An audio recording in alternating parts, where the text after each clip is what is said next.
Business strategy fail ചെയ്യുന്നത് idea മോശമായതുകൊണ്ടല്ല, അത് പലപ്പോഴും ഡാറ്റ ഫ്രീ സ്ട്രാറ്റജി ആയതുകൊണ്ടാണ്.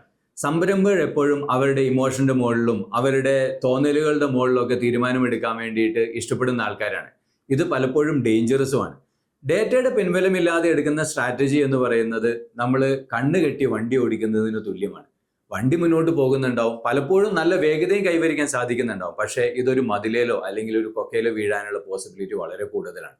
ഒരിക്കൽ ഒരു MSME ബിസിനസ് ഓണർ പറയുകയുണ്ടായി, അദ്ദേഹത്തിന്റെ ടീം പെർഫോം ചെയ്യുന്നില്ല എന്നുള്ളത്. ഞങ്ങൾ കൺസൾട്ട് ചെയ്യുന്ന സമയത്ത് ഡേറ്റ പഠിച്ചപ്പോൾ ഞങ്ങൾക്ക് മനസ്സിലായത് അത് സെയിൽസ് ടീമിന്റെ പ്രശ്നമായിരുന്നില്ല, അത് പ്രൈസിങ് സ്ട്രാറ്റജിയിൽ ഉണ്ടായിരുന്ന ഇഷ്യൂ ആയിരുന്നു. അത് ഫിക്സ് ചെയ്ത് കഴിഞ്ഞപ്പോൾ അദ്ദേഹത്തിന്റെ ലീഡ് കൺവേർഷൻ ടൈമും അതുപോലെ തന്നെ റവന്യൂവും പ്രോഫിറ്റും വർദ്ധിച്ചു. അപ്പം എപ്പോഴും ശ്രദ്ധിക്കുക, നമ്മൾ സ്ട്രാറ്റജി പ്ലാൻ ചെയ്യുന്ന സമയത്താണെങ്കിലും ഇംപ്ലിമെന്റ് ചെയ്യുന്ന സമയത്താണെങ്കിലും അത് റിവ്യൂ ചെയ്യുന്ന സമയത്താണെങ്കിലും എപ്പോഴും ഒരു ചോദ്യം ചോദിക്കേണ്ടതുണ്ട്: എന്താണ് എൻ്റെ ഡേറ്റ പറയുന്നത്?